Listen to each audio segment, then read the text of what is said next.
Good morning. So when I was in graduate school, I was a runner, and a friend and I decided that we were going to run the Boston Marathon. And so we started training, and we overtrained, and I developed knee and back problems.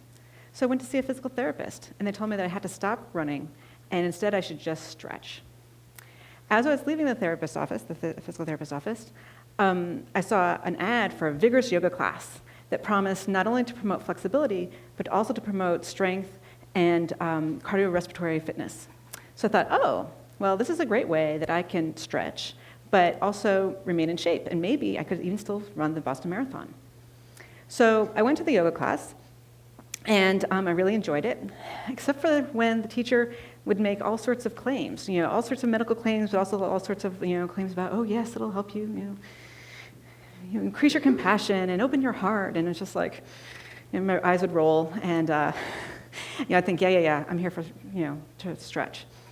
But what's interesting was that after a couple of weeks, I started noticing some of these changes. I started noticing that I was calmer, and that I was better able to handle difficult situations, and that indeed I was feeling more compassionate and open-hearted towards other people, and I was better able to see things from other people's point of view. And I was like, how could this be? How could this be? And I thought, well, maybe it's just a placebo response, right? She told me I was going to feel this, so maybe that's why I was feeling it. So I decided to do a literature search to see if there's any research on this. And lo and behold, there was quite a bit, showing both yoga and meditation are extremely effective for decreasing stress. They're also very good for reducing symptoms associated with numerous diseases, including depression, anxiety, pain, and insomnia. They also, there's a couple of very good studies demonstrating it can actually improve your ability to pay attention. And most interesting, I thought, virtually every study has shown that people are just happier. They report they're more satisfied with their life, and they have a higher quality of life. And so this was interesting to me. And so I decided to switch and start doing this sort of research. And so as a neuroscientist, how could this be happening? How can something as silly as a yoga posture or sitting and watching your breath, how could that lead to all these sorts of different types of changes? So what we know is that whenever you engage in a behavior over and over again, that this can lead to changes in your brain. And this is what's referred to as neuroplasticity. And what this just means is that your brain is plastic and that the neurons can change how they talk to each other with experience. And so and there was a couple of studies demonstrating that you can actually detect this using machines like the MRI machine. The first study was with juggling. They took people who had never ever juggled before, and they scanned them, and then they taught them how to juggle, and they said, keep practicing for 3 months. Then they brought them back after 3 months, and they scanned them a second time. And they found that they could actually detect with the MRI machine changes in the amount of gray matter in the brain of these people in areas that are important for detecting visual motion. So I thought, okay, 3 months, can we detect, can meditation change brain structure too? That's something as, simple as, juggling. What about meditation? So the first study we did, we recruited a bunch of people from the Boston area, and these were not monks or meditation teachers. These were just average Joes who on average practice meditation about 30 or 40 minutes a day. And we put them in the scanner, and we compared them to a group of people who are demographically matched, but who don't meditate. And what we found is this, that there were indeed several regions of the brain that had more gray matter in the meditators compared to the controls. One of the regions I'm going to point out to you is here in the front of the brain. It's an area that's important for working memory and executive decision making. And what was interesting about it was when we actually plotted the data versus their ages. So here in the red squares, that's the controls. And this is something you see actually, it's been well documented that as we get older, not just there, but across most of our cortex, it actually shrinks as we get older. And this is part of the reason why as we get older, it's harder to figure things out and to remember things. And what was interesting was that in this one region, the 50-year-old meditators had the same amount of cortex as the 25-year-olds, suggesting that meditation practice may actually slow down or prevent the natural age-related decline in cortical structure.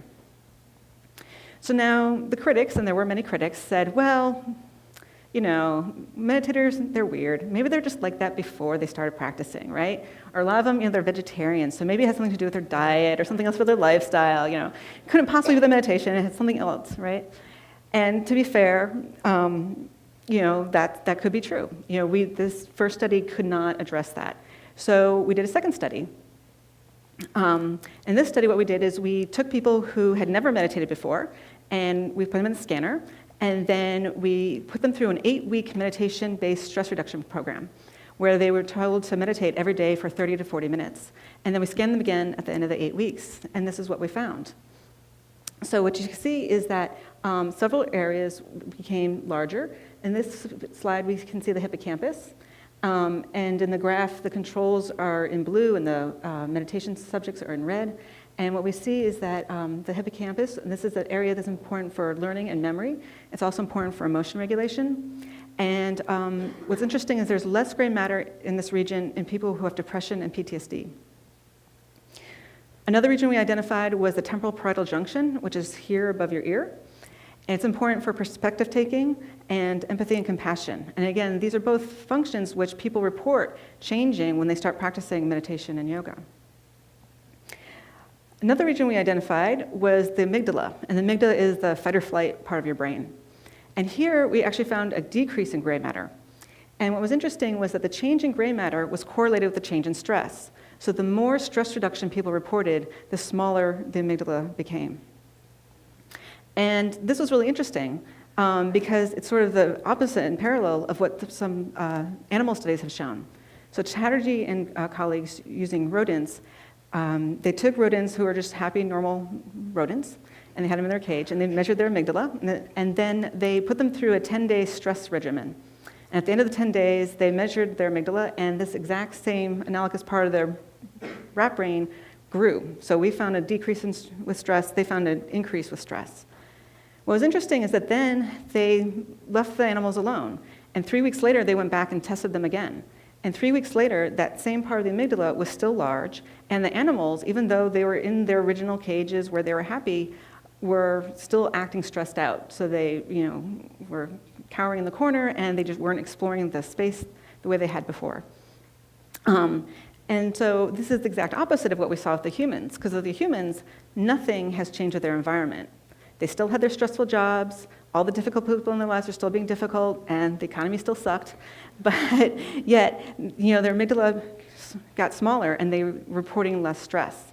And so together, these really showed that the change in the amygdala, it's not responding to the change in the environment, but rather it's representing the change in the people's reaction and relationship to their environment. And then the other thing that the study shows us is that it wasn't just that people were saying, oh, I feel better, or that it was a placebo response, or that they were trying to please us, that there was an actual neurobiological reason why they were saying they felt less stressed. And so the idea that I'd like to share with all of you today is that meditation can literally change your brain. Thank you.